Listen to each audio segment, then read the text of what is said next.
All right, well, welcome this morning, everyone, to today's webinar on BIM and GIS integration. We're going to be showing you a number of ways that we're now able to begin the process of integrating BIM and GIS with FME. So we've got the 3D band this morning. This is another one that probably won't be put up on the website afterwards, but we should almost give a prize to anybody that knows what band this actually is underneath. A good Canadian band, in fact, and a prerequisite often for being a good computing science guy used to be a fan of this band, at least when I was young.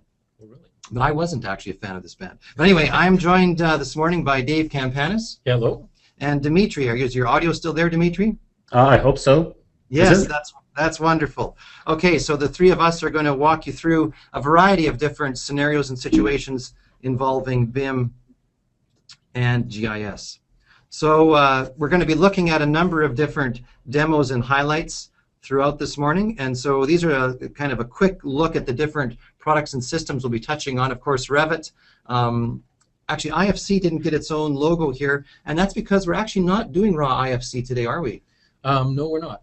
But we do raw IFC with FME, and we have for a long time, but Dave just thought it'd be more fun to go to raw Revit. But if you are someone with IFC, the things we'll show will work.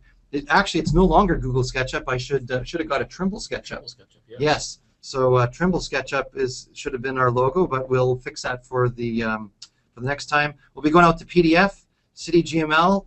No webinar is complete without some Excel, and also some Google Earth. So we're going to be looking at a wide variety of different platforms where we can share information related to buildings. So we're going out to our first poll now, just to get a sense of you. Have you used FME with BIM data? So there's a few options there. You have FME, but you don't do BIM, or you never have used FME at all. And we'll see where we're coming this morning. Wow, with a large percentage of the polls in, it's looking like a lot of people have never used FME. Wow. So we'll have to do a little bit of discussion around that in just a moment. So I'm going to just end this poll now. Quickly get your last votes in. Okay, we have a plurality, I think, there. So let's share those results. And so only 14% of you have used FME with BIM, and for you 14%, we will want to begin a discussion because we just love to know the actual scenarios that people are doing. And we're going to talk a little bit about some that we're aware of, but I know that there's lots of interesting workflows we may want to do. More than half of you are FMEers that haven't done BIM, so thanks for tuning in. Hopefully some of the stuff we'll show today will be valuable for you as you consider future workflows. And to the full third of you that have never used FME, thanks so much for tuning in, and we'll try to give you some taste of the kinds of things FME is up to, and some direction on how you might find out more about raw FME, not just about BIM. So thanks so much for tuning in. So at any point today, of course, ask questions. Dean, who has shown his face this morning, is sitting there. He can't talk, but he can type, and so he'll be there. And Dan Eisminger has chimed in as well early, so thanks, Dan, for being there. And please don't be afraid to ask these guys questions. If they can't answer you, Dave and Dimitri and I will be poring over the results afterwards, and we'll answer you after as well. Actually, at the end of the session, we'll be trying to get the best questions to refer to. Here's another slide that won't make it onto the website, so a little salute out to the Olympics. We mentioned this morning we're going to be stopping promptly at 9 so that we can all go watch hockey to find out if Latvia will take Canada, just as the Finns took Russia. I'll just mention that again this morning. We may come back to that a few times. So yeah, we're from Safe Software, and here's a few things about us. Just that we're worldwide and we do lots of different kinds of data moving, because we think that data should be free and be able to be used wherever and however it's needed. And that's particularly true when it comes to the topic of today, and that's building information models. There's an immense amount of information in there, overwhelming amount of information, and people want to leverage that in inventive ways, and that's what we're hoping we're going to be able to show you today. So we connect things together, we transform stuff on the way through, and then, very importantly, we allow you to automate that so it can take place hands-free afterwards. And we're going to spend a bit of time on that automation at the very, very end as well today.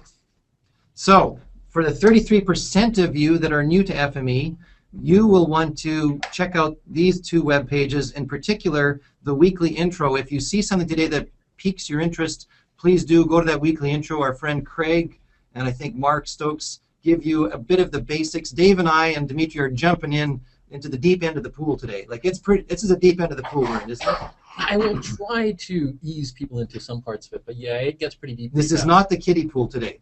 No. But you know, so we're going to not be kind of going from base principles. We're going to show the kinds of things that FME is able to do when it comes to BIM without really telling you how you'd start from scratch. If you want to know how to do that, then you tune into that weekly intro, and from there you can take a free training class. We do free online training. In fact, at 8:30 this morning, 200 folks are tuning in to free training. We may lose some of these people to the free training that's being broadcast from right over there. Well, I don't know if you would want them to go. Maybe stick around and just see what FME can do and see if it fits your needs. And if you don't understand how we're doing it, it's good to know that we can do it. Yes. And then once you see what we can do, you can go over to the training course, or if you want to give us some feedback on what you would like us to be able to do. BIM is fairly new to us, and nobody here is really an architect that I can think of. No, we got some pilots on staff, but no architects. No architects. So we are coming from a little bit of ignorance here on what people need from their transformations. So we really ask you to tell us what you need, and then we can adapt our product to best suit those needs. And there's actually another Mondo free training class 1 month from yesterday. So if that gives you some time to think about it, you can join. We'll have details on that at the end. So one more poll about what kind of software are you using for BIM creation, because of course one of the things that we need to do at SAFE is make sure that we're connecting where we need to be connecting. So looking here, of course I mentioned here at the end that almost any software that's self-respecting has a form of IFC export, and so even if you're not using these kinds of things that we may or may not already support, IFC export is something that could be used. Yeah, and that as well as that FME can read from a multiplicity of formats, and we can read from several formats at one time. So if you do export to IFC and you have more information that you can get out into another form, say database tables, Excel spreadsheets, quite frankly almost anything, we can take that data and merge it back together within our workflow to get the answers you require. So the one thing is that, of course, we didn't have an option that said, I don't do BIM software. And about 40% of you didn't vote, so I'm going to say 40% don't do BIM. So that's fine, and that's good. But there we go. We see the breakdown. A lot of others. So if you want to go in the chat window and just let us know what that other software is, or if you don't do BIM, you can just quickly type that in as well, because some people may have chosen other for that situation as well. So a few folks down in the techless side, lots of Bentley architects, which we don't do anything with yet, but we're talking with Bentley about how we might do something there. There'd be a route through the IFC, of course, with Bentley architecture, but Revit, the lion's share, and that's really the star of today's show, I would say. Wouldn't you, Dave? Yes, yes. Okay. So why would we want to be doing BIM to GIS? Just a couple of things to set up the stage. I'm setting a table here for Dimitri and Dave. So, of course, one is for visualization, often in context with other things. So you're going to bring that into GIS, throw away piles of the detail, and then you can see all the things that are going on around. And Dave, what does it mean when we throw some of the details away in terms of level of detail? Level of detail with a low number or a high number? Which one has more detail?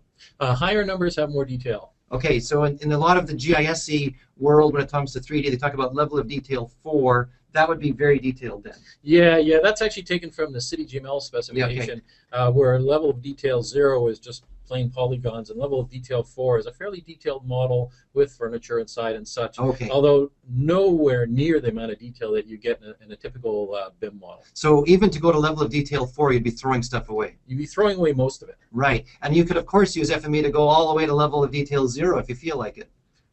Yes, you could. But maybe you wouldn't want to, but there may be some reason. So that's one of the reasons. Of course, another reason is to extract floor plans and put them into a GIS, and GISs are good at routing. And I know that we've seen some talks by our friends at the University of Massachusetts Amherst that have done some very clever things, taking building plans, grinding them up with FME, and then doing routing analysis afterwards inside of ArcGIS. Yes, yes. So that's a good example. Another one is just old-fashioned space management. where you want to know what's going on in different rooms. And Dave, you might be showing us some stuff like this today. Yes, I will, which was based on some questions we had from building management organizations who got these. I mean, they were federally mandated to request BIM models, and they got these BIM models, and all they really want to know is what sort of square footage they have in their various buildings devoted to which purpose. Yes. So we'll show an example on how to get that information. Yes. So here's something from the University of Washington who's been working with our software. This fancy animation, which I'm sure is going faster than I can speak to it, they basically have a data flow that starts with their projects, and they want to deal with synchronizing that all the way back into things like room scheduling, safety and inventory, all these kinds of things we're talking about. And so this is a real slide from our friend Aaron over there at University of Washington, which I'm thinking is in Seattle somewhere, not in Washington, D.C. Yes. That's right. So anyway, that is a real example of why someone would want to do this. We're also working with our friends Greg and Chris over at HOK, a huge architecture firm, and they've given us a variety of interesting scenarios and have been really helpful in us exploring some of the space actually and driving some of these things. So they want to do things like checking models for quality, and that's something that FME can be used for, and Dimitri's going to show some of that type of thing today. Exporting a variety of DWGs that are a little more intelligent than the ones that you might get out of raw Revit. Do you do that kind of thing, Dave? We will be exploring exporting to DWG and sort of dividing up the data and separating. How about PDF? And PDF as well. Intelligent PDF? We like to think so. When does it become intelligent? When did it begin to think? When did it become sentient? That's what we'll find out today. Yes. And then, of course, taking parts of the models and using them and putting them into systems for enterprise-wide data sharing. So that could be in a GIS, something like ArcGIS Online could receive parts of the models to be shared out, or maybe you're going to put in just a raw database. Do you do that sort of thing, Dave? Yeah, we'll be showing how to write information from Revit to a database as well. You know what? We're doing an ArcGIS Online webinar soon. We'll have to show putting a building footprints or something like that from a BIM model into ArcGIS Online in a couple of weeks. What do you think about that? Are you in for doing that? I'm in for doing that. Okay, great. So that's the kind of stuff that HOK has been talking to us about. And so thanks, Greg and Chris, for your great help there. So we're into our last poll question, and then I'm going to turn our demo team loose. So here we go. Where would you like to use your BIM data? Early voting has ArcGIS into a commanding lead. So we'll see where folks want to go. Oh, Excel pulling a good effort here in from the back. Here comes Excel through the back stretch, closing in on PDF. But ArcGIS and databases, overwhelming favorites. And I would be very curious, once folks are done their voting, chat in what databases you would want to use. Dave, what kind of databases does FME support? All of them, as far as I know. And we keep adding, as they keep adding databases, we keep adding support. I believe we even support some of the Amazon cloud databases now. That's correct. As well as all the sort of standard old iron databases and the personal databases you can get for free off the internet. SQLite, from SQLite to Amazon big data stuff. Exactly. It's all in there. So look at that, Dave. Wow. Excel putting in a good showing after a weak start, but a lot of Excel going on. PDF, CAD. A surprising number of people want to do that business where they want to export parts out to CAD. Yeah, that's actually a lot of feedback I've had early on. Yeah, and a huge number to databases. So that would be possibly this Kobe stuff, and that's kind of got Dave. That's why you're sick this week, I think. Sort of like Mozart died composing a scenario. Dave has been working on Kobe all week, hoping to show something today, and it's been slowly killing him. And that'll be a symphony that remains unfinished. Well, yes, there will be no Kobe today. However, but not for lack of trying. we're working on it. We're getting there. It's a struggle. So I think with that, we'll flip it over to Dimitri, and he's going to show us first of all a little warm-up act of SketchUp to everything. So Stephanie, are you able to switch us over to Dimitri? There, something happening. And we should be seeing Dimitri's screen. There we go. All right, take it away, Dimitri. Okay. So I hope you all seeing this iceberg arena in Sochi. Yep. In SketchUp. Okay, great. So I can take this simple and beautiful, I would say, model and bring it to, well, a few other formats. I will close this and go to FME. So for those of you who is not familiar with FME, you can see how it actually works. I will add to this product, which we call Workbench format, reading format, SketchUp. It's actually Trimble SketchUp. Yes. Trimble. Yeah. And go to this model. Open. And this way I add it to the canvas. And now I can add a writer or a few writers. So I can create a PDF 3D. See. So, and this arena is called Iceberg, which sounds very similar in English, Russian, and German. So iceberg in Russian. So, and I will show how it works here. So the life is not that easy in formats world. They sound very differently, if I may say so, in PDF and SketchUp and wherever we will send this file.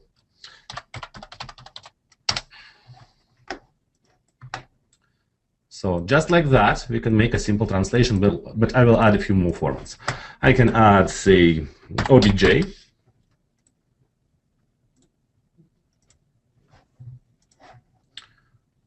Oh, that's for just a raw 3D format. Yes, yeah, it's a very simple translation.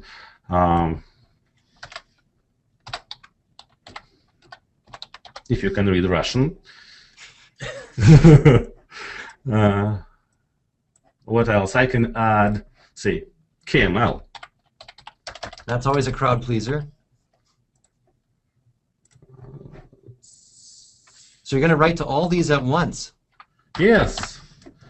Nothing prevents me from doing this. Here, I will write it in German. Oh, we're doing language translation and format translation. And maybe geodatabase. Yes. Kieran's there. He probably wants us to do it in Celtic, or what do they speak in Ireland? No, Gaelic. Gaelic. Yes. We have to ask Kieran. How do you say iceberg in Gaelic? They must have a word for it. There had been icebergs floating around Ireland at some point. Yep. And let's consider this French.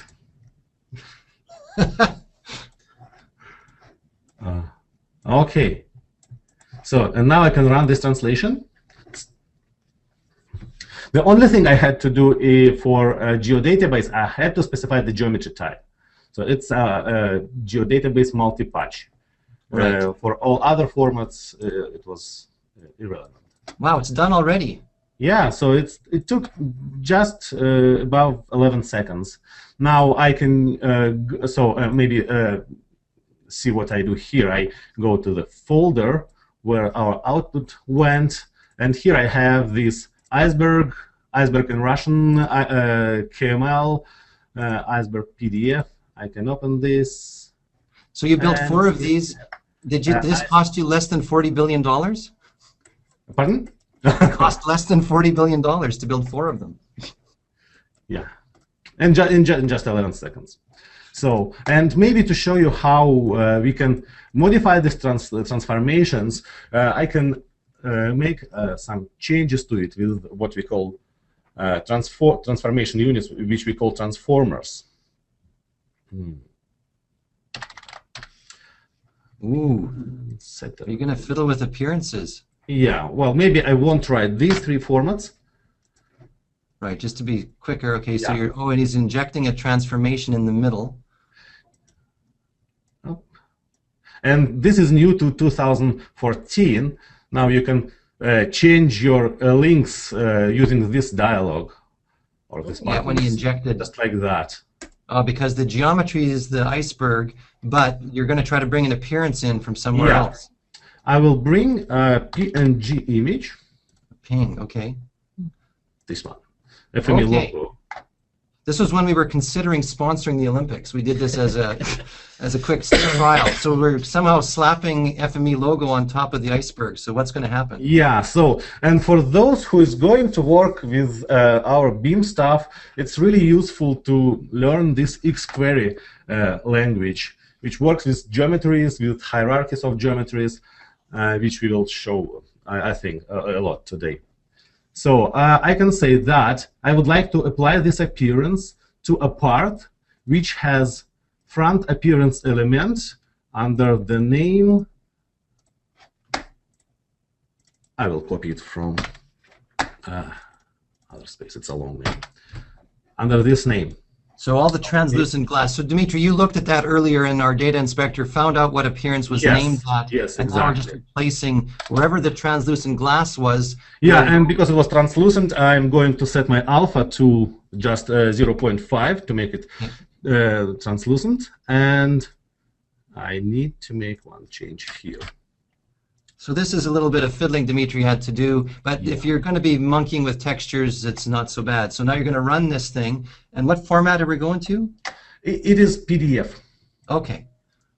The same file that we had at the beginning. So we've done a little bit of monkeying with textures. So let's just see what's going to happen. Oh! So that's what we did. That would have been, we should have spent if you sponsored the event, that's what would you see from above. Yes. Well, I'll definitely want one of those. Do we have a 3D printer around here we can print one of those? That would be nice. Wow, that's impressive, Dimitri. Okay, so now let's switch to Revit, which is, well, probably has more right to be called BIM rather than SketchUp. So, and here I have this simple building from our partners at ConcertTech. And unlike well, all other formats, we have to make we bring Revit data to FME and all other formats in two steps. First, you have to export data from Revit, dump it to some intermediate format. For that, here in Revit, in add-ins, we have a special button. You can see our logo here. We press it, we specify where we would like to go, and say save, and the export begins. I will cancel that because I already did that. And I'm going to show you a simple scenario. Imagine that we are building this house, and we have some schedule which we have to follow, and this schedule is here. So it lists a lot of elements: walls, roof, ceilings, windows, doors, and some dates where they have to be installed and when they actually were installed. So you can see that, well, some of the elements were installed later than they had to be, and some of them weren't installed at all yet. Ooh, so we would like somehow visually show this progress with some simple format, like PDF again. Because it's really easy to share these PDF files with everyone. There is no special software, and it's compact, and you can send it easily to wherever you want. So I will show you how it can work. So here we can type Revit. So again, to be very clear, Dimitri, you'd be picking up the file that you dumped out interactively. Yes, exactly. Yes. So whatever that button generated for me, the RVZ file, I pick it here. So, hey, Dimitri, I just need to mention that folks are asking, how do they get that fancy button in their Revit? And the answer is, if you install FME 2014, we will automatically detect that you have Revit and put that in there. And that little thing does not use an FME license. It just is added. It's a standalone little utility, and it's part of our installer that we sniff out if there's Revit and add it. If you add Revit to your system after you installed FME, then you can go to our integration console. And actually, Dimitri, I know I'm off-roading, but can you just start your integration console? Oh, definitely. Yeah. So inside of your FME folder, there'll be something about integration console. Down in utilities. Yeah.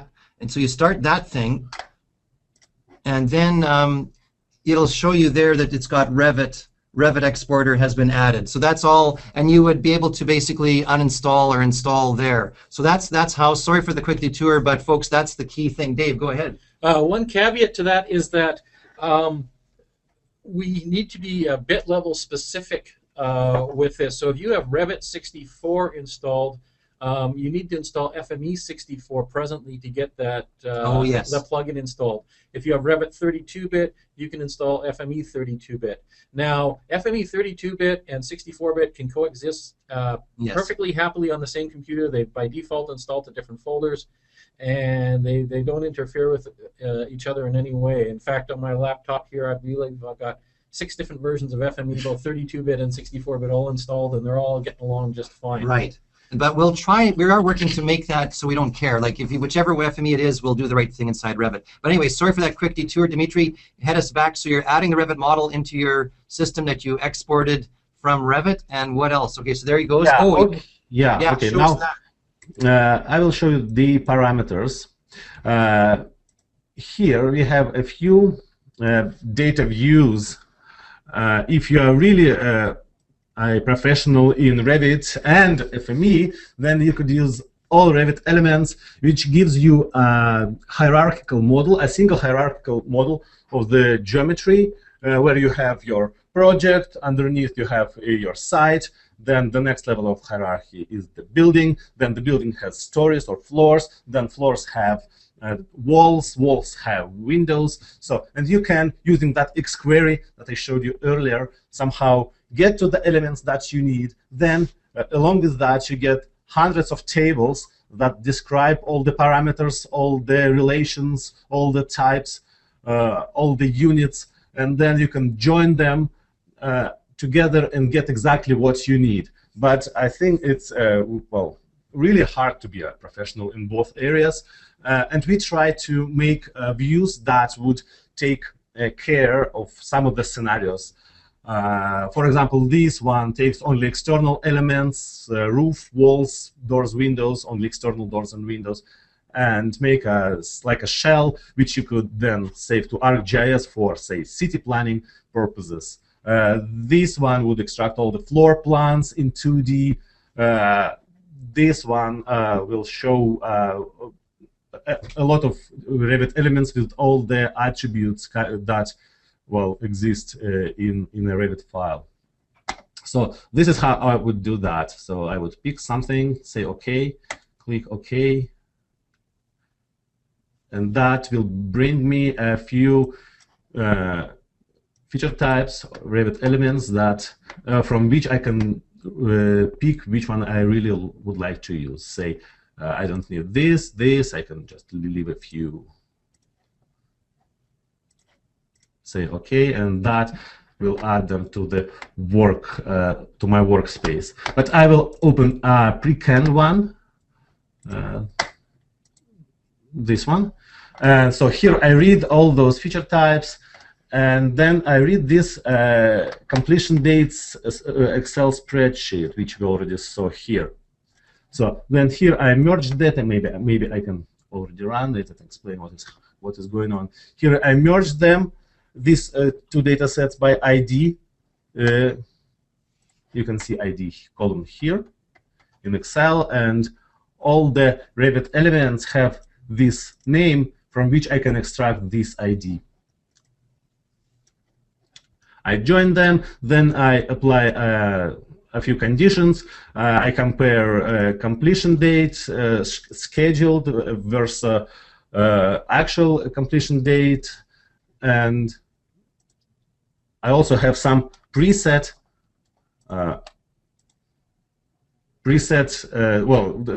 say today's date, which I compare also the values against. So, and then I just, depending on what I get, I color them differently. So green means that it's on schedule and already constructed. Orange means that it was created later, but still it's already created. Red means that it wasn't created yet, although it had to be.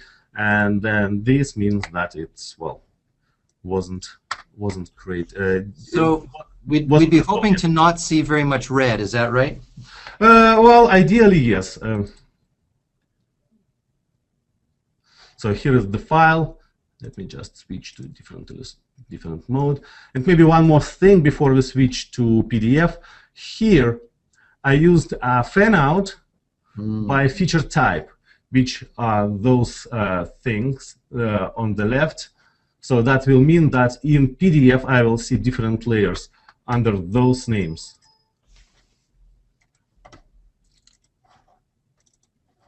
So here is my PDF and my layers. I can see that my roof was installed on time. I can turn it off. So I can turn off my ceilings and check and see that, well, I see that a few walls are already installed or built, but a little bit later than they had to be. Then I can turn off the walls and see that, well, we're probably really behind with installing doors and windows. Some of them are, well, have to be there, but they're not. I'm glad to see, Dmitry, that the toilets. What's the deal with the toilets? Well, they're fine. They have to be installed later, at a later date. Yes. No Revit model is complete without at least a few toilets. That's been our experience. Yeah. Much like most houses. So yeah, so this ends up my demos, and I can, well, ask Stephanie to switch over to Dave. That's right. So Dave, get ready. So thanks very much, Dmitry. And this kind of thing that Dmitry just showed about joining an Excel to a Revit model is the kind of thing that our HOK friends were getting to about using FME for quality things, because we could be taking other attributes as well and having them be joined in. So I'm not sure if Stephanie. Yes, well, it can be units, it can be valid ranges. You can all that join all that. So, and these attributes that you see here, if you still see my screen, these attributes will be added to the appropriate Revit element. Yes. Okay, so Dave, you should be good to go. Thanks so much, Dmitry. And now, Dave, take it away with your demos, which are going to involve a whole bunch of interesting things, always starting with Revit, I think. Yes, yes. For the demos today, I'm going to stick with just one model, and that's one of the sample models that comes with Revit. It just seems simplest, and it's got a whole lot of information in there. One nice thing about this model, excuse me, that doesn't happen with all models is it has a location attached to it. And in this case, it's not a good location. It's pretty much smack dab in the middle of Manchester, New Hampshire, but it is a location. As you see from the latitude and longitude, we're to the nearest kilometer. So it's not going to end up exactly where it's probably supposed to be built. However, it does end up somewhere, and that's a fact that we can use. So the first thing I'm going to do is show you, now Dimitri's already showed you how you import the Revit data into FME. I've brought in this case, just the spaces. So if I go, open data set, I've picked Autodesk Revit, I've picked the sample project, and I've said, actually in this case,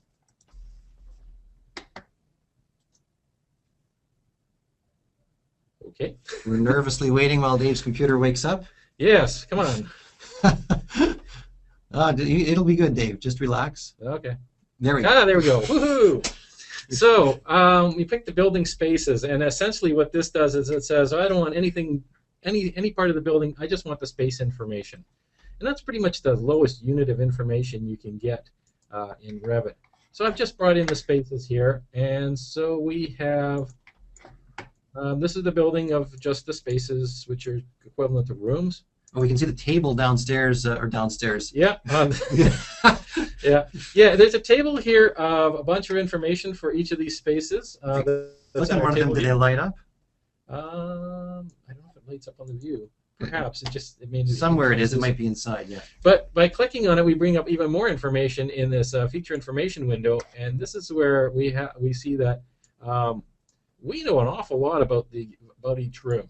Yeah. Now, what that spaces element does is it takes a lot of information from the building itself and puts that on the spaces, because this is something you might want to know. So you get the building address, but you also get what story the space is on, its dimensions, it's some more dimensions, and somewhere around here, here we go, and what it's actually used for, which is handy. The other thing we get on it, and this I'd like to just point out, and this will come in with all Revit data, you will get a coordinate system. And this is how we locate the Revit data. Now in this case, it's taken that Revit locational information and essentially created a local coordinate system oriented around that lat long location. Okay. And this is actually the most accurate coordinate system depiction of this data you can get. Right. But because it's a real live coordinate system, we can convert to any other coordinate system you might want to go out to. Now, for those Revit models that don't have a lat long in it, you'll still get a coordinate system, but it'll just say N Earth here, which basically means it's not on Earth, it's in some mythical place and just has a values, which you can't actually convert to any other coordinate system. The other thing to look at is that the unit is set to millimeters. This is kind of important, and I'll show you what we do with that later. So that's essentially the data as FME sees it. So what I want to do is I want to take these spaces and I just want to send them out to KML so we can sort of lay them down and see what they look like. So we run them through a workspace, and there we go. And this is starting to look a little complex, but essentially we run the spaces in. I get those coordinate system units. Actually, I don't need this first. Oh yes, we do need this first section. And this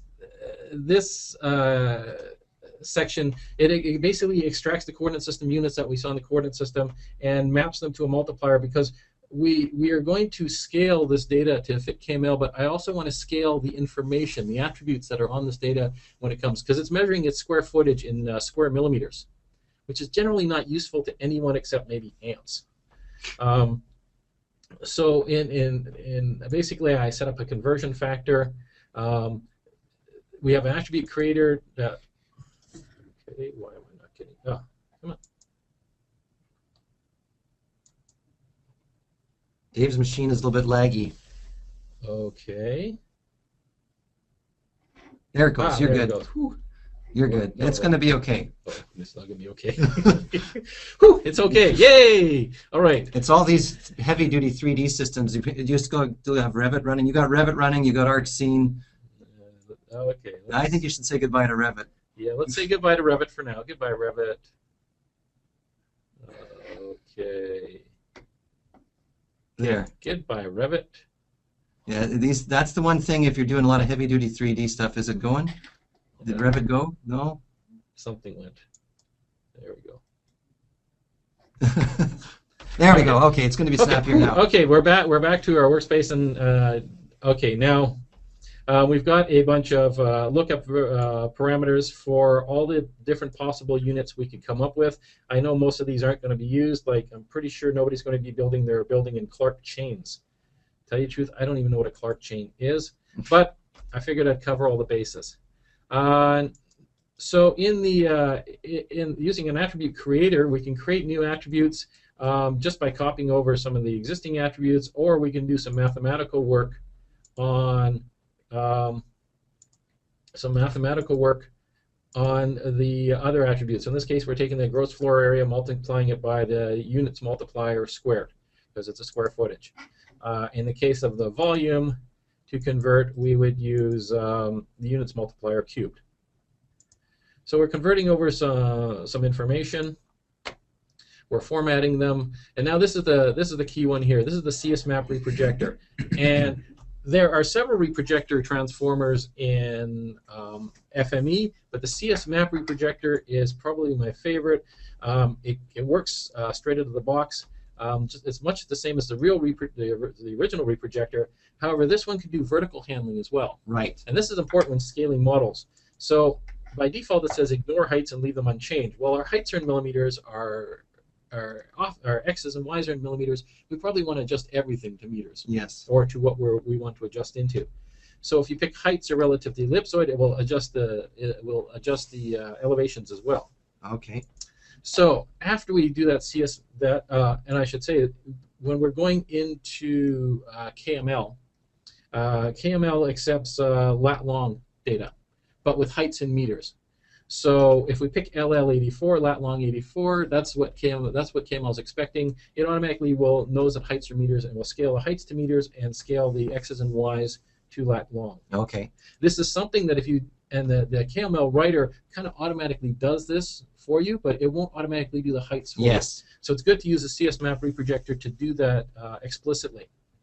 The other thing we do is I grab a subsection of the data here, and I basically get rid of the geometry when I don't need it. I get rid of duplicates, and what I'm removing duplicates on is the space long name, which is essentially the usage of that room. So what we're doing is we're creating a color for each usage. Okay. You're just assigning for each usage a random color. Yeah, and then we're going to. You're going to bring her back in. Yeah, and then we merge those colors back in, and we set an opacity of 50% on these. So jelly cubes. Yeah, jelly cubes.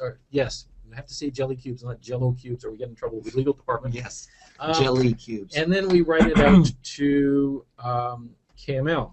Fanning out by level. Yeah. Yes, we do. So we fan out by level, which is the level is the story of the building. So that would be what we could flip off and on ultimately in KML. Yeah. So are you going to show us the results? Yes, I am. Let me see. Does Google Earth have the results yet? No, it doesn't. That's another thing you're running there, Dave. Yeah, well, you know, you don't want to make people wait, so you try to get everything set up. However, I might be stressing out my laptop just a little bit. We're zooming into New Hampshire somewhere. Where are we going? Yeah, smack dab in the middle of Manchester, New Hampshire. So you can see this building has location. It doesn't necessarily have a good location. Roll her in. Let's move in. Oh, we're going right over the street. Yeah. Something that folks in New Hampshire might be upset about. So if we look at the the model on the left-hand side here, we see we have the different stories. We can turn off the different levels. So we can look at just the first floor. We can look at the second floor. We can look at the third floor. If we click on any of these jelly cubes, you see that we come up with the attributes, the room number, what its usage is, whether it's internal, external, its level, its gross area, its net area, its gross volume, and its height. So all the greeny things are to do with instruction. Yes. So if we click on this one, this will be instruction as well. That will be instruction. If we go and say look at floor 2, again, green is instruction. Okay. Teal is administration. So, and then I'm just assigning these colors randomly. Yes. If you want to get really fancy, there's actually you can do a little bit more work and actually create a little menu at the top. Right. That shows what everything is. But I wanted to keep it simple. So for space planning, I know the University of Massachusetts has done stuff with FME where they do this kind of thing and assign colors based on what department is using each room. Yes, you could do that. Or office assignment by department, this kind of thing. Yeah, I've just used a random assignment. Yep. Yeah, if you have a lookup table, yeah, and then you can have it all set up. Okay, wow, that's great. So that was KML. Yeah, so we can get rid of Google Earth now. Anything to get a little more virtual memory space on Dave's computer. So next you're going to try to go to, you're going to City GML? City GML, yes indeed. So we'll get rid of that too. Okay, now a little bit about City GML. It's essentially GML or XML based transfer format, or I guess distribution format for city data, and it can range from very gross data to like just building polygons, etc., and that's what they call level of detail 0, all the way to very fine to like a complete building with all the interior parts and everything. That's level of detail 4. Now, obviously, if you're going in from Revit, you're generally going into level of detail 4. So we will show you some of the output. So this is what you see again. It's the same building. This is in City GML Viewer. The colors are essentially randomly assigned, or not randomly assigned, but they're assigned by the viewer itself. So you went from Revit to City GML Revit to do this. City GML, and again, you have basically the same model. Yeah. Down here, you have the different parts of the City GML, so you can turn things off, like you can turn off the roof, etc. Right. Now, the workspace to do that. You want to kill that thing? Not quite yet. I just got to go back to it. Now, to City GML, the easiest way is you notice that my inputs now have several, kind of like what Dimitri had. Yes. Spaces, walls, etc. That was. So basically, you have to do a little bit of work on each theme piece to output it to City GML. Yeah. So, and you start with the correct element, which in this case is building elements with hierarchy. Okay. And the hierarchy is important. Because what we've done is I've deconstructed within that element. We deconstructed building into its base pieces. Yep. But I keep the hierarchy so you can reassemble that building if you need to. Got it. So they would have IDs on each piece or something that you can reuse. Yeah, and that's what we use here. So for the basic building, it's just the building information, which actually has no geometry. Site does have some geometry, so I have to manipulate it a bit. Yeah. This is important here, and this is what we call custom transformer, and it's downloadable from the FME store. Yep. And it just sets your city GML level detail and feature wall. Okay. And furnishing elements, etc. Now, one of the interesting ones is roofs and slabs. The way this is built up is that you have in the Revit model, you have a roof feature which has some of its own geometry, but it also has slabs that are part of that roof that are children of that geometry. Okay. And we actually want to keep that similar hierarchy within City GML. So we have a section here where we basically merge that, we aggregate it back together using the hierarchy that we've saved. And we can do that. We sort of rebuild a little section of the hierarchy. Yes, going out to just for that part. Just for that part. Okay. And here it gets a little bit more complex because we have intermixed hierarchies involved. Yep. So we have, say, some higher level features that have lower level features that are the same types. Yes. So the aggregator is actually quite smart enough to figure all that out for you. So I think at a very high level, what folks need to know is that you got a fairly complex bit of information inside of Revit to begin with, and you got a fairly complex model in City GML, and FME provides the tools to kind of erase those complexities and let us communicate, basically. Yeah. And the good news is Dave's figured this out, and so we can give this workspace to people to refine and go with from there. Yeah. So anyway, Dave, can we see? Oh, we saw the answer already. Yeah. It's basically, this is the answer that you get. It's a perfectly formed City GML file. Right. With all the interior pieces. If I turn off the rooms and. Yeah, there I can start to see. Wow. Yeah. So you've got furniture and such inside. Let's see if I can zoom in. Yeah. Oh, are there going to be toilets in there? You know, I don't. This building has no toilets, guys. That's a bit of an oversight, I think. But you've got railings so you don't fall off the stairs. Okay, well, so that's important. Okay, so we'll say goodbye to City GML. So what about ArcScene? That's next on the agenda? Yeah, and this is, I've essentially did the same modeling using the same elements. Yes. And threw them into a geodatabase. I didn't bother with rebuilding all the hierarchy. Yes. But then we also have an ArcScene model of essentially the same building. Right. So for those who want, now in this case, there's a lot of detail in there. It's people have often put the spaces into ArcGIS. In this case, it's actually the whole model. It's the entire model, including some inside pieces. Yep, all the inside pieces. Everything is modeled. Not a lot of information, I don't think, on the features themselves. Right. Yeah. So we haven't put So that's the choice that this one was made. Of course, you can take any choice you want with FME. You could have lots of information and low detail, or the other way around. Yeah, or high detail and lots of information in a really big file. Yes. Okay. So you can say goodbye to ArcScene. Your computer's going to zip right along here at the end, which we're going to have to as well. We're starting to get close to time. How about you got 2 more demos for me? Yeah, they're fairly quick. Okay. The next thing is floor plans, which everybody seems to be interested in, and in FME you can create these connections. Yes. And within ArcGIS, we can create a connection with ArcGIS, and if FME is installed and ArcGIS is installed, you can actually read through FME directly into ArcGIS. Yes. And I've created a connection for floor plans. So this is not a geodatabase. This is just the FME connection that exists to talk to the Revit output data. Right. And we can... So this is reading that RVZ file directly. So what's going to happen here, Dave? Hang on, let's look at the connection. It's going to take them all. That's gutsy. Yeah. Okay. And so now we have a floor plan within ArcGIS directly from that RVZ file. You never even made a geodatabase file. You just read it and off we went. Exactly. And if we click on the features, lots of information. All of the information is there. Now this is a room, and so there's all the room information. I believe if there's something for a wall, it's quite a bit simpler. It's just the basic information. But there's that floor plan in ArcGIS just through a connection. Yes. Other things we can do with floor plans, let's say goodbye to ArcMap, is I've got another workspace that, You almost have nothing left running, Dave. yes. Let's watch how fast your workspace comes up. Which one is Okay. this? This is the PDF. You're going to PDF? Or? Actually, we're going to create one on the fly. Whoa, that's gutsy. Yeah, I know. Pick an FME, any FME. Okay. There we go. I set this up ahead of time. I should probably use it. There we go. So in this case, we're going to pick AutoCAD map. As your output. 3D. Yeah. So again, we're just going to generate a quick workspace, and this shows you how simple it is. Revit to pick your RVZ. Yeah. Parameters, building elements with hierarchy. No, we want floor plan. There we go. Okay, right. We're doing floor plans. Yeah. And then And we want map 3D. yeah, have 3D object data. We won't pick an output format now because I'm not actually going to run this. Okay.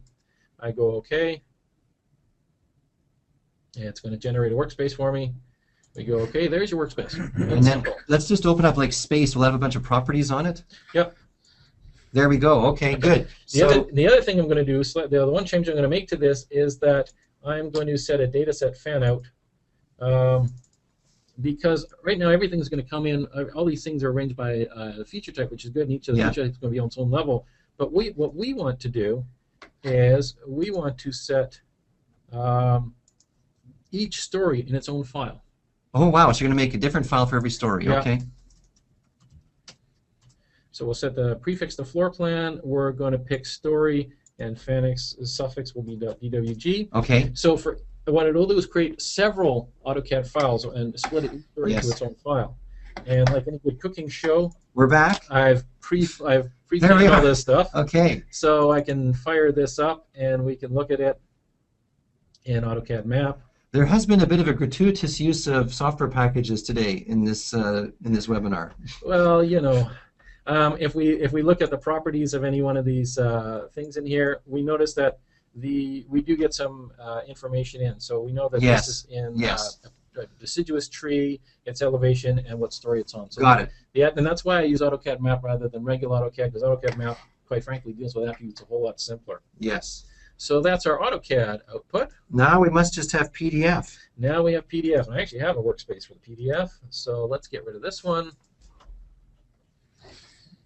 And the PDF is a little bit different. And again, it's getting a little bit more complex, but essentially what I'm doing here is I'm taking the floor plan information, I'm creating a number, figuring out the stories like I did for AutoCAD, but in this case we're going to put each story on its own page. Yes. So I'm taking a separate set of features and just taking one for each story and creating a page number, merging that page number back onto the features. So with our PDF, we can actually output multiple pages in one go. Yeah. The other thing is I'm taking the same output. I'm creating a page, because when I first did this, all the pages weren't labeled, and I couldn't tell which was which. Yes. So we're creating a little bit of label text as well to throw in on that page. We merge all that information. We merge the page number back onto the features. We send it to a feature type filter to sort of break it up into the features we had previously. A bunch of different stylers just to style them differently for different colors. And then we create a few little PDF attributes, format attributes that color to control the paging. To make it pretty? Yeah.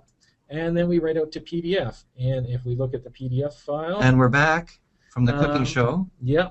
And we fire that up. One PDF file to rule them all. There we go. So, oh, wow. So we have 4 pages. I haven't even seen this before. Yeah, we have the entry-level page. We have the second floor. So those labels are what you are injecting into there. Yeah, I tried labeling the spaces and stuff, but it's too crowded. Really complex. But if you want to, you can. Map Text Labeler would do it. Yes, it would. Okay. And we also have it broken down into layers. And if you click on the space, you get the properties you even. get the properties of those This spaces is the as well. Intelligent, sentient, self-aware PDF. It's not Skynet, but we're getting there. That is impressive. So there's the PDF, and okay. Wow, Dave, it's going to be hard to top all this. You got one more for me? One more. And what we're doing here is we are essentially extracting all of the parts, the sort of the loose parts are in the Revit model into a database table to tell you how much of each part. So if you got to go buy things, and again, admittedly here, I'm neither a builder nor an architect, so some of these may seem kind of arbitrary, but I used a model that is set up for Kobe translation, so essentially the extra Kobe tables. And what the Kobe tables have in there is these. Oops, let's see if I. There we go. This is that Kobe stuff that's killing you off. It has identity data, omni-class numbers. And what Omni-class. It's a class number of different parts and stuff. Wow. And essentially I said, well, if it's got an omni-class number, it's a part. And if it doesn't have an omni-class number, it's, I don't know, it's not a part that's built on site. Okay. So anything with an omni-class number is going to be spit out. In this case, I'm going to a SQL Server database. Awesome. There were some folks that said they use SQL Server. Yeah. So we have a SQL Server writer in here, and it just has something simple: number of items, omni-class name, omni-class title and number, and as well as the regular name and type. Yeah. So it's a very simple table. I'm not going to run it, but I will look at. And we're back. Yeah, I will look at the output of it. So how are you going to look at a database, Dave? Through all things Excel. Another use of Excel today. Yes, yes, and we can. I should point out we can write directly to Excel tables, but we want to throw in a gratuitous use of the database here. Yes. And so if I can find my Microsoft Office, there we go. Microsoft Excel. I don't actually know. How do you connect to a database from here? Under Data. Okay. Existing. I've already set up a connection to Mall. You can look at your MS Money stuff. Oh, really? Don't. Okay, what's going to happen? All right. And oops, it wants my password. Okay, nobody look. Ooh. And whoa! There's our SQL Server table. So this came out of that RVZ, and now we got this beautiful looking table. Table in Excel through SQL Server. Yes. So this, I mean, this data is actually sitting on SQL Server or actually any other database that you want. Just Excel is actually a nice viewer to look at it in. Awesome. And so we have the number of items here, the type of the omni-class titles, numbers, etc. Object type. So that's, I mean, that's all the pieces you need to build your house. There you go. That's great. Well, you know what, Dave? We're a little bit tight because the puck's going to drop here in a couple minutes. Okay. And I know folks need to do that. And I'm going to go and just, so I'm frankly, folks, I'm blown away, and I helped prepare all this stuff. So hopefully you have been as well. We're going to be making all this stuff available afterwards for you to download and use. And do keep asking us questions. I'm kind of joking. We are going to hang around after to have a discussion with anybody that wants to hang around that isn't watching hockey. But just in terms of what's happening next, we did ignore IFC today. All the stuff that Dave did, basically, there's a lot of IFC in the background helping us. And we can do all this same sort of stuff with raw IFC. We are actively working on our IFC. We've exiled one of our developers to Hungary and then parts beyond, and he is basically can't come back till IFC is completely, Dave is happy. Yeah. So and also some folks ask, can we do the seeding going the other way, GIS to BIM? And we are working on an IFC writer. Oh, wow, cool. And have you actually seen any of the output of that thing yet? No, I have not. There's a rumor that there's one file around here somewhere that's been made by our IFC writer.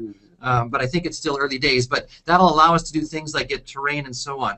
Some folks have asked, what if we have thousands of Revit files? We don't want to sit there and go click, click, click. What's going to happen there? We're working with these folks down in New Zealand, RTV. They make something called Exporter Pro, and thanks to HOK Friends for introducing us. And they are looking to add FME's plugin into their Exporter Pro, which would allow you to pick a whole directory of Revit files and say, start at 9 tonight, and export all these things. So you come in the morning, and there's a nice big directory full of RVZ files. And bonus, with different automation, they could also have had FME workspaces running them overnight as well, as part of what those guys have. Yeah, and I should also point out, and I didn't get a chance to show in this that last workspace, but I'm actually reading there from 2 RVZ files at the same time. Right. I'm reading in from the basic architectural and the MEP file. And in FME, you can read in from multiple files at the same time. It just treats it all as one single file. Right. So lastly, we're also looking at these folks called CTC. They make a lot of really good tools for handling the non-spatial side of Revit, and we may be doing something with them. But if you're looking for just Revit plugins for doing other kinds of non-spatial stuff, definitely give them a check out as well. And so just to quickly wrap up, we've got a few other webinars coming up. ArcGIS Online. We've got to do a BIM model into ArcGIS Online. That's going to be my thing to really make the development team sweat for March the 5th. February 26th, talking about location intelligence and data integration. But the exciting thing for me is the world tour. We're coming around to 17 cities in North America, 51 worldwide. I know Kieran's hosting one in Ireland, which I was lucky enough to go to a few years ago. One of the best trips of my life. Thanks, Kieran, again for your great hospitality. go to Ireland to take in the world tour. Frankly, that's a good thing. But if not that, come to Vancouver, where we're doing a massive, really it's a 4-day event in June. We've already got 200 people signed up. Last time we did this 5 years ago, at this time we had 6. So we're running a bit ahead of our pace last time. Should be a fantastic event. The program's going to go live in the next day or two. Check out the FMEUC. FMEUC.com gets you that. Free training, we hinted at that. This thing is going to be up with all of our webinars, which are recorded. Safe.com. Go there, something about learning, and then webinars to see that. And we've got all these different communities and things. You're going to get links to these slides. You can check them out. So I think, what time is it? Stephanie, is the time up? How can I tell? Dave, what time? Yes, it's 9:01. So we're going to release you all. Dave and I will just share our webcam to say goodbye. There we go. Goodbye, everybody. Thanks so much for tuning in. We didn't really have time to answer your questions interactively today, but we are going to answer all of your questions that come in, and we're going to hang around here a little bit longer watching the questions come in. Let's make Dean and Dan sweat a little bit, and Dimitri's going to be there to answer questions as well. All this stuff's going to be mailed to you, but I think we've got to let you go because you got to get watching some hockey, I know. And thanks so much. Bye-bye. Dave, Dimitri, you did a great job. Oh, Dan's on there. Hey, Dan. So actually, we'll let everybody go, but we'll just hang around a little bit. Those of you that want to stay, and just if Dan and so anyway, goodbye everybody. But Dan and Dean, if you have some of the questions, go ahead. Let's have just a couple minutes of chatter. What do you got? Nothing.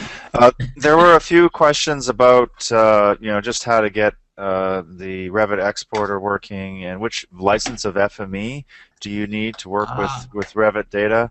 And I think the basic understanding there is that you don't need any FME license to export the RVZ, just to confirm. Is that correct? That is correct. So you could just install FME on the same machine as Revit, and you would get that FME exporter for free.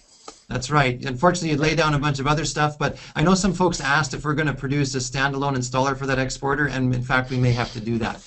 But anyway, right now, just run the FME installer. Never even run FME. The Revit will be extended. Do your exports there, maybe with Exporter Pro eventually, and then go to some other machine or FME server to grind these things off the machine that has Revit. Because as Dave showed, when you're running Revit, you're running Revit. Right. But any version of FME can read the RVZ file? Not the base, but professional and above. Right, right. And for those that don't know, you need the kind of tiering of FME boils down to how high-end can you write to. And Dave's last example where he was going to SQL Server, that would have been the FME SQL Server edition or database edition, which is near the top of the food chain. All right, thanks, Dale. Dan, anything noteworthy from your side? There were a couple of questions. I can't find them right now, though. Okay. I'll keep looking. Okay. Dimitri, any other closing things you'd like to say? Well, thank you everyone for joining for this webinar, and please send your scenarios. We really appreciate this, your feedback. If you have any models you would like to share to see how they would work for your purposes, we can help you to make such a translation. Yes, exactly. So many of these things that Dimitri and Dave showed come from users giving us these kinds of scenarios to work on, and we're always interested because, of course, the more scenarios we know, the better we can make FME, and really that's what drives us, that's what gets us up in the morning, is making our product the best possible for moving data from where it is to where it needs to be. In this case, BIM into, looks like a whole bunch of places where it could be useful. So it was really quite a great tour today, guys. I was quite impressed to see all the different things that can be done with this BIM information. So maybe we will wrap it up there. So thanks again for those that hung around for the chitter chatter at the end. And we'll sign off now from Surrey. Bye-bye. Goodbye.